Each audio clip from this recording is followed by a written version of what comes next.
The media landscape is changing, and I wanted to get some ideas on where the future is heading. Tim Stackpool has worked internationally and with many media outlets. His well-known voice can be heard on many PA announcements, as well as corporate speaking and hosting major sporting events. He's also a tech expert on radio, guiding radio hosts through many technical challenges on air. He's the perfect person to discuss the future of the media with his journalistic and technical background. He joined me for a chat. Tim, thanks for joining us today. You're welcome, Glenn. With the media at the moment, what do you think are the challenges that traditional media face, and what are the big changes that's going to happen?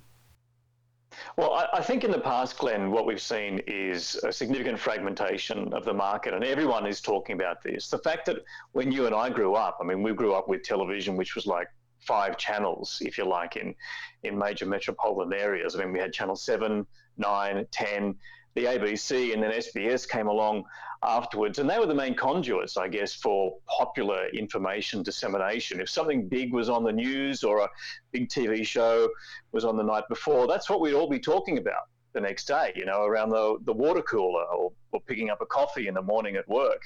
But these days, of course, there's been so many other channels introduced into the media. Radio suffers the same thing as well.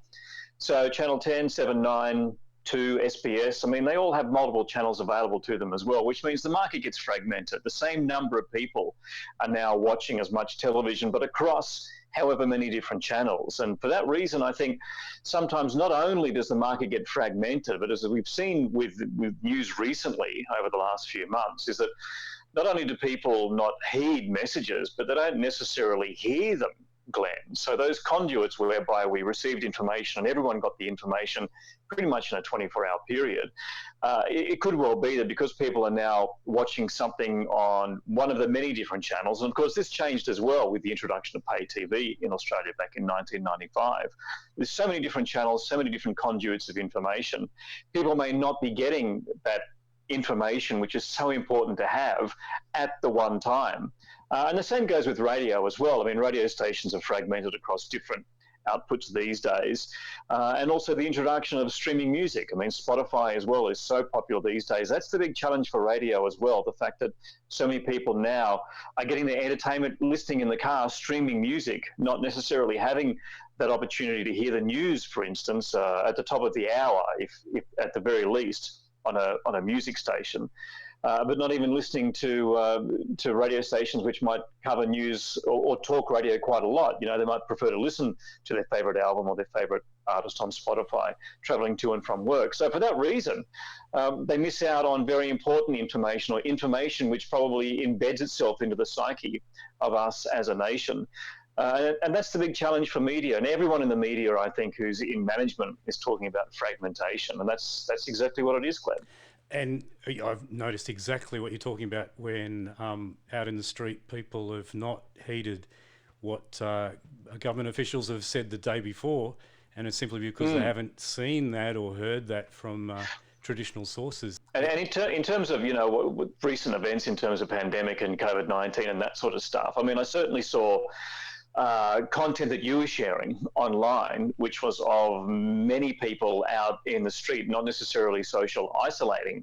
And my comment to you at the time is exactly what I just said. I'm not sure that people are not heeding the message. I'm just wondering whether they've actually heard the message to the intensity that government would hope. Now, you and I working in the media, I mean, we're immersed in this, we're enmeshed in it. You know, if we spend a day at the studio or out in the field, we're constantly getting fed with news. We're lucky because we're on the receiving end of the news wires, and it's our job to actually take notice of that. We hear the announcements as they're being made, not necessarily always during a time of national crisis or pandemic, but at any time when company announcements are made. I mean, we're lucky we actually receive that information fairly timely.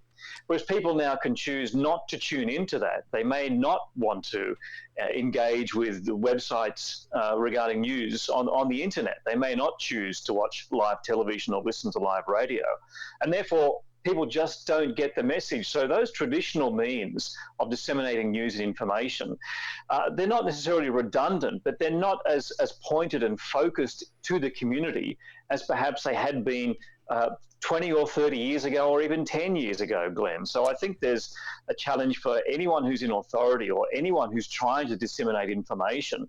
You can't use those traditional conduits to the market anymore. You've got to decide how else are we going to get the information out. And we've seen that recently with the government using WhatsApp applications, having their own apps in terms of getting information out, but it still relies on the public to actually download those apps and participate in it. So irrespective of how intense your message is put out into the market, you're still not going to touch everyone that you hope to. That's so true. And I think a lot of traditional media still haven't kind of got the concept of moving into the digital age. And a quite experienced journo said to me recently, he doesn't like the way that there's this chuck the story out now and we'll fix it in an hour's time.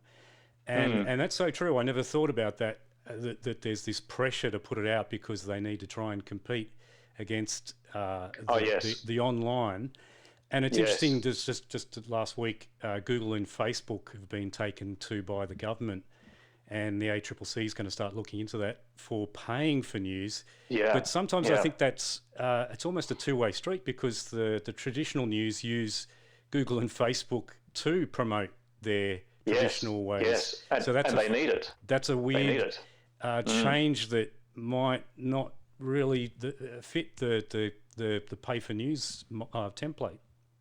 And it is a two-way street. I mean, if we go back to traditional newspapers and traditional advertising, I mean, you needed to have a compelling headline in order to get people to pick up the paper as they walk past the newsstand on their way to the train or the bus. Now, because news information is so easy to get via mobile devices that we're carrying with us, I mean, that message is not as compelling anymore. What people now have to do is they have to flick open their news app. They have to actually go to the website of the Sydney Morning Herald or the Age or news.com or Daily Telegraph or whatever. So you don't necessarily grab the passers-by anymore. It takes you need the audience to actually flick open the app on their phone to do so.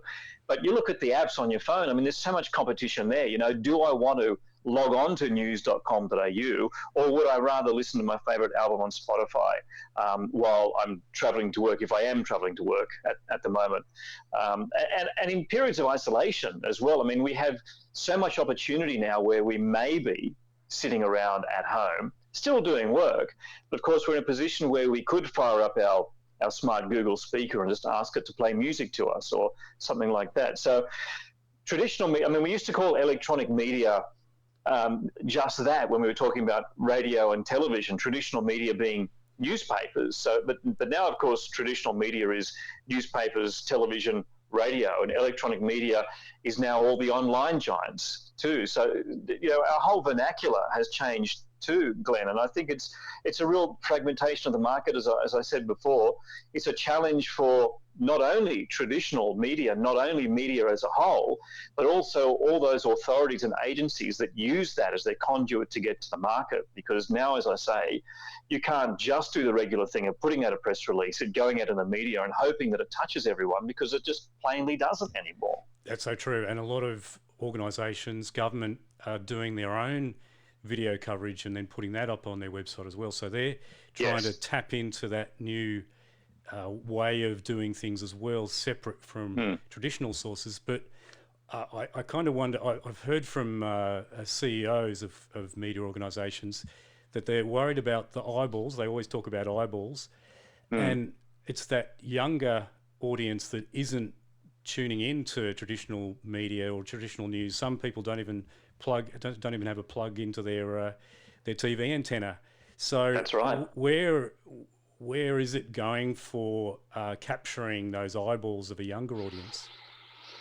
Look, curation of content, I think, is kind of really important, and that's where operations like Spotify have done really well, because using an algorithm, they get to understand the type of music, in that case, that you enjoy consuming. And advertisers do the same.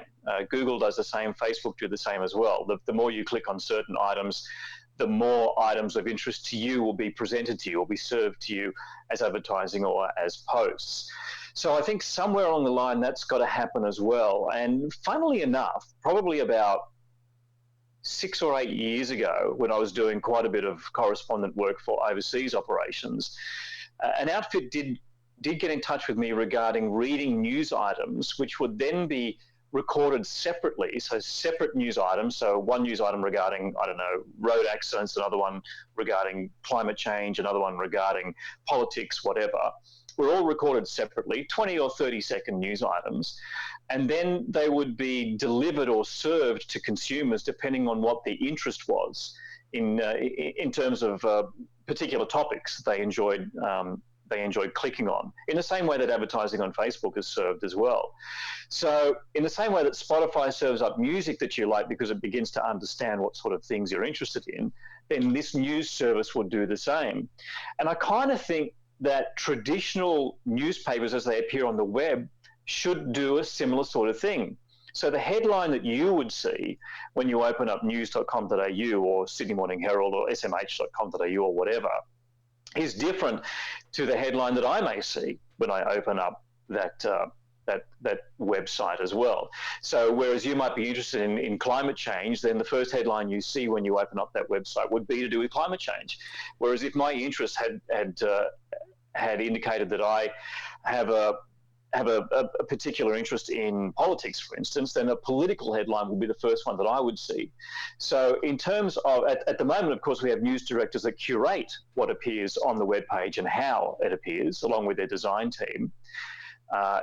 In what I'm talking about, that would appear in terms of what my cookies that I had clicked on, articles that I clicked on, indicates that should be presented to me in order to get me to stay on that website for longer, in order for me to read deeper into that website too, if you understand what I'm talking about. So in the same way that Spotify creates a playlist, which is to keep you engaged and listening, then those news websites should create a layout on the page, which is particular to you, which keeps you interested and engaged. Now, of course, there are ways to push over the top of that, in the same way that the ABC radio is our emergency news radio network. Then if it were the case where very important alerts needed to be disseminated via a news webpage, then of course you could override that automatic algorithmic curation to make sure that those alerts came up in front of people whenever they logged onto the website. But it wouldn't surprise me if we start seeing that at some point in the future. I mean, 10 years ago was ahead of its time. I think now is beginning to mature a bit in terms of what we may see going into the future.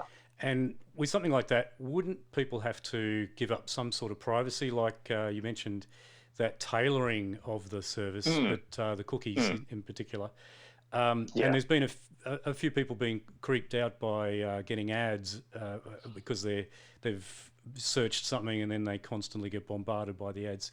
So is there probably a smoothing out of how that works? Because instead of being bombarded by advertising, is there a way, and even though Apple are even trying to restrict the amount of information that goes back to advertisers, so is there a way that that could work in, say, a news environment that I guess the consumer selects a little bit more of what they want to see? Is that the future of how that would work? Yes, I think so, and probably a combination of both. I mean, we give so much of our personal information away anyway, as it stands, anonymously or not, Glenn, but the whole purpose of that is to serve up advertising which is more relevant to you and information which is more relevant to you to keep you engaged for longer. So rather than presenting you with stuff which you would consider rubbish, or you may still consider rubbish, but at least it is still kind of relevant to what your activities have been online. But certainly I think you would probably be in a position where your interests are nominated either when you sign up for a service or throughout the duration of interacting with that service. So there may be a short questionnaire which pops up saying, are you interested in this? Are you interested in that? And indeed you can with Facebook. At the moment, if you're presented with advertising that you think is irrelevant to you, I mean, you can report the ad, and it does give you a couple of questions as to why you think the ad is irrelevant to you. It's too repetitious. It's not of any interest to you, or you've already purchased. I mean, you can do that already. And that's a way that you can actually force the algorithm to understand that you are not interested in this at all, or you have seen it too many times, and therefore the algorithm can kind of self-regulate itself to a certain extent. But privacy is a whole different conversation, and it does surprise me at the moment, considering the amount of information that we give away to operations like Facebook and Google in terms of their advertising, that when the government asks people to download an app which will tell you if you have in the last 24 hours been in touch with someone who's been symptomatic or found positive to COVID-19, for instance. I mean, the fact that people are kind of arguing against installing anything like that, considering the amount of information they've given away to corporations all around the world, and it's been put in the hands of people like Cambridge Analytica, as we saw, a year or so ago or more, and various other operations. I think having a Bluetooth app on your phone which works as a proximity detector, I mean, it's not even a location detector, it just tells you if you've been in the proximity of someone else who's been pinged as positive for whatever reason. I find it quite surprising. And I think the only reason that happens is because people just don't understand exactly what those sort of apps do and are designed to do. I think a lot of people, especially in this time, are prepared to give up some privacy, but they're not exactly sure how much privacy they should give over. So there's a bit of a balance there. And it's a little bit different to what it would have been even 3 months ago. People probably give a lot more away now than they probably would have a few years ago or 3 months ago. Yeah. And a lot of it is background information that we give away to the likes of Facebook and Google. So we're not necessarily actively understanding that we're giving that away. I mean, the GPS that we use, like if we use Google Maps on our phones, and the GPS helps us navigate around traffic jams or roadblocks. I mean, the reason we can do that, and the reason Google Maps can do that, is because we're all uploading the location data from our phones as we're driving constantly. So when there's a concentration of traffic in one area, all that GPS information is uploaded to Google. So Google Maps knows to navigate you around that traffic jam or that roadblock. So we're constantly sharing this information with corporations that aren't necessarily based in Australia, nor are they controlled by any sort of legislation in Australia regarding controlling that information and what they do with that information. That's right. So by comparison, when it comes to a Bluetooth app, which may keep you safer, there's less information being fed into that than there is with what you're giving away to these other organizations. And the Bluetooth pickups anonymously take your data as you drive down the road. And there was a case in the States a few years ago, or quite a few years ago, where it was never meant to be public. It was always meant to be anonymous. But then there was a guy driving across the Golden Gate Bridge, and the lawyers teamed up his anonymous data with some other credit card purchases, and then that became no longer anonymous. So that's, I guess, the next level where you might give over that data anonymously, but then through other methods, it then doesn't become anonymous. So that's, I guess, a debate for a privacy debate. And it's true. I mean, it's when two data sets come together, and then what you learn from them by putting them both together. So separately, they're quite innocuous, but when you combine them, it can become very serious. And that's pretty much, although it didn't work very well, I mean, that was the idea behind the whole robo-debt thing. People were receiving cash from the government for one reason. The taxation department, had another set of information. You put the two together, there were discrepancies, and then a whole lot of bills went out. So separately, there was nothing nefarious about the two data sets of information, but when you put them together, of course, then it then showed that a lot of people owed the government money, were in debt, true or not, and that, of course, became quite a disaster for lots of people. Which they've later reversed that. Yes. And so, in terms of a platform, or do you see the future being multiple platforms, or getting those eyeballs? How do you see that happening? In terms of I could be a millionaire if I had the answer to that, I think, Glenn. I think that's the question that every traditional news director, publisher, media owner wants to know as the best way to go about that. I think we have to understand that the market is going to be splintered and is going to be fractured. And for that reason, we have to actually understand that we have to have fingers in a lot of pies. I mean, we've seen Nine move into radio recently as well, and the purchase of Fairfax, Sydney Morning Herald and The Age, and other publications too. And that's to ensure that their message and what they publish is available, irrespective of what platform they use. And to be able to cross-promote as well. So that's the reason why there's so much reaching out and so much why traditional, I guess, owners of TV stations are now moving into radio and newspapers. I mean, it's always kind of happened, but now we're seeing a bit of a consolidation. For instance, you know, what the Nine newsroom is doing can contribute to what they're doing in radio newsrooms, can contribute to what they're doing with the newspapers as well. So at the moment, it's kind of about gobbling up a lot of opportunities and keeping them all in-house. But I think as information disseminators, whether you're a company that has a statement to make or whether you're an authority, a government or state-owned agency, you've just got to understand that you've got to get the information not only out this way, but also that way and that way. You've got to cover all the bases. And marketing people and publicity people know this. And they've pretty much always pushed forward with this over the past 10 years or so. And irrespective of how small the niche is that any platform is getting into, whether it's a podcaster that has 1,000 listeners or whether it's a newspaper that has, you know, a broad spectrum of the community that's looking at it, they're given just as much emphasis. Because you can have really close and tight listeners to a podcast, for instance, that would never be interested in going anywhere near the newspaper. So for that reason, publicists and marketers have been, I think, have been very good at making sure that they touch every platform that they can, irrespective of the small numbers that may be on that individual platform, because they know they're either qualified listeners or readers or viewers.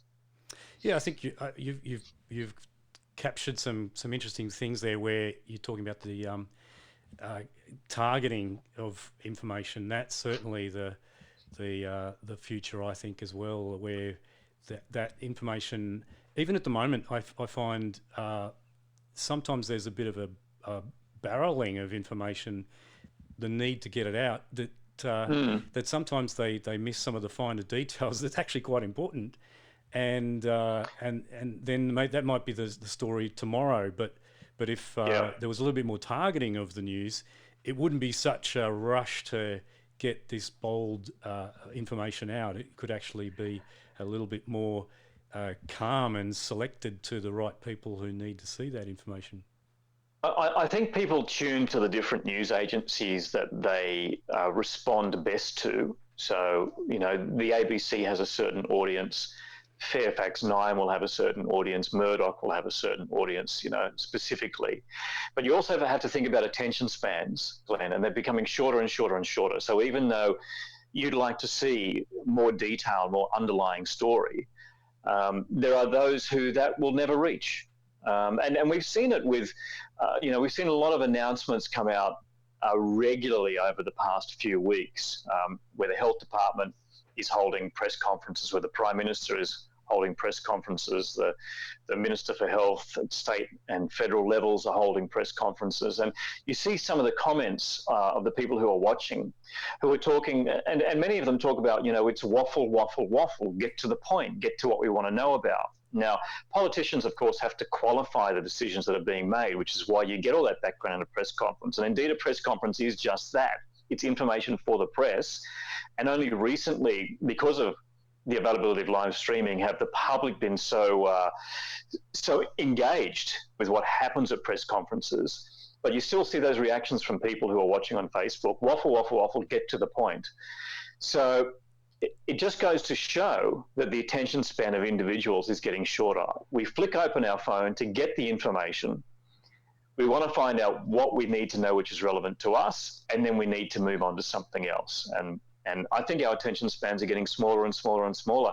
We know from 5 or 6 years ago, you looking at Facebook, at YouTube analytics, that you lose half your YouTube audience by the time they get 1 minute into the video, and that was 5 or 6 years ago. Now that level has dropped a lot. You know, you can lose half your viewership on YouTube 12 seconds, 15 seconds into the YouTube clip. So we also have to think, Glenn, about, as professionals in the media, we have to think about attention spans of people. And this is why we found news organizations which have appeared quite deliberate and thoughtful in the past becoming more sensational, because unless you grab and hold that audience, someone else is going to take them. Yep. Someone else is going to grab them. And that's the evolution of what we have to deal with in our business. And that clickbait, as they call it, is sometimes can be misleading, because you think the story is going to be about something, but it doesn't kind of fulfill you. It doesn't give you the information that you thought was going to be in that initial click. So sometimes that can even probably send a broadcast to bad vibes, or even misleading the viewer into thinking, if I get 5 more of these, I'm just going to not look at them anymore. Yeah, that's right. It's clickbait fatigue, and it's viewer cynicism. And clickbait is all about what headlines used to do. But with a headline, you only had 1 or 2 words to do it in. I mean, with clickbait, you can be much more rich in terms of the content that you put in it and the photo that you add to it as well. But yeah, there certainly is the viewer cynicism and clickbait fatigue, where people just won't bother going there because they've been sucked in before. Simple as that. Indeed. Tim, thanks very much for talking to me today. You're very welcome, Glenn. It's been a pleasure. It's always a pleasure when you're kind of isolated to catch up with someone. Yeah, great. Fantastic. Thanks very much. Cheers.